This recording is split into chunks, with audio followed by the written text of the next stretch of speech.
గుంటూరు జిల్లాలో షర్మిల చేస్తున్నటువంటి ప్రజా ప్రస్థానానికి భారీ స్పందన కనిపిస్తుంది. గుంటూరు జిల్లాలోకి ప్రవేశించినప్పటి నుంచి జిల్లాలో కీలకమైనటువంటి నాయకులు సీనియర్ నేత ఉమారెడ్డి వెంకటేశ్వర గారు కూడా అనుసరిస్తున్నారు. ఎలా ఉంది స్పందన తెలుసుకున్నారు చెప్పండి. ఇటు పొన్నూరు నియోజకవర్గం కానీ పక్కనే ఉన్నటువంటి బాపట్ల మీ సొంత నియోజకవర్గం, ఈ నియోజకవర్గాల్లో షర్మిల గారి పాదయాత్ర సందర్భంగా స్పందన ఏ విధంగా? గతంలో రాజశేఖర రెడ్డి గారు చేపట్టిన ప్రజా ప్రస్థానంలో ఏ విధంగా ఉందో ఆ విధంగా ఈనాడు మళ్ళా ప్రజల్లో ఆ ఉత్సాహం కనపడతా ఉంది. నేనైతే చాలా చోట్లకి వెళ్ళి రావటం జరిగింది. యువత అయితే బాగా యువకులు 15 సంవత్సరాల నుంచి 20 సంవత్సరాల మధ్య ఉన్న వాళ్ళు, పురుషులు మహిళలు కూడా ఆమె అమ్మటి పరిగెత్తుతా ఉన్నారు. షర్మిలమ్మ గారు అమ్మటి వెనకెప్పుడో 1983లో ఎన్టీ రామారావు గారు చేపట్టినటువంటి రథయాత్రలో ఏ విధంగా అయితే కనపడిందో అంతకంటే ఎక్కువ వాతావరణం ఈ రోజు షర్మిలమ్మ గారి మరో ప్రజా ప్రస్థానానికి ప్రజల నుంచి స్పందన కనపడింది. ఇప్పుడు అవిశ్వాసానికి ఆయన మద్దతు పలకలేదు, ప్రభుత్వం నెగ్గిందని అనుకున్నాం. అంటే భవిష్యత్తులో ఈ రెండు పార్టీల పరిస్థితి ఏ విధంగా ఉండబోతుంది అవిశ్వాసం తర్వాత? ఇప్పుడు చంద్రబాబు నాయుడు గారు కూడా ప్రజలకి ఈ ప్రభుత్వం పైన ప్రజలకు విశ్వాసం ఉందా, ప్రజాప్రతినిధులకు విశ్వాసం ఉందా లేదా అనేది ఒక చెప్పవలసిన అవసరం ఉంది.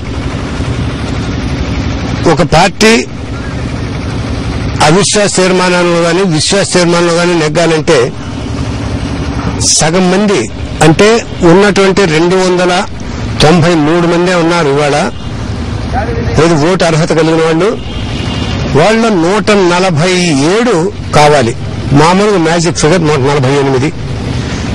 నేను అవిశ్వాస తీర్మానంలో కాంగ్రెస్ వాళ్ళకు వాళ్ళు ఓటేసుకుంది ఈ ప్రభుత్వం పటిష్టంగా ఉందని ఓటేసుకుంది 142. నైతికంగా ఆ పార్టీ విశ్వసనీయత కోల్పోయిందనేది వాళ్ళు ఒప్పుకుంటా ఉన్నారు. మాకు 147 మందో మాకు బలం లేదు. ఈ అసెంబ్లీ సాక్షిగా 142 మందే మాకు ఓటేస్తారు కాబట్టి మా బలం 142. వాళ్ళు చంద్రబాబు నాయుడు గారు చెప్పాలి ఈ ప్రభుత్వం దానికి పరిపాలించే అర్హత ఉందా లేదా.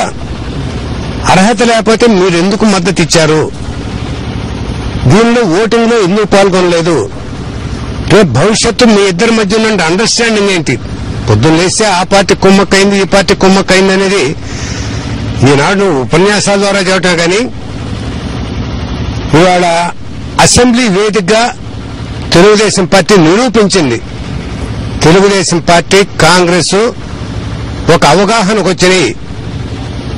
ఈ తరం ఎంతవరకు ఉందో 2014 వరకు ఒకరి మీద ఒకరు మనం ఎక్కడ కూడా మాటల్లో ఎన్ని మాటలు మాట్లాడినా కూడా ప్రజాస్వామ్యయుతంగా చర్యలు మాత్రానికి పాల్పడకూడదు అనేది అండర్స్టాండింగ్ వచ్చింది. కుమ్మక్కయ్యారు అనేది కనపడతా ఉంది.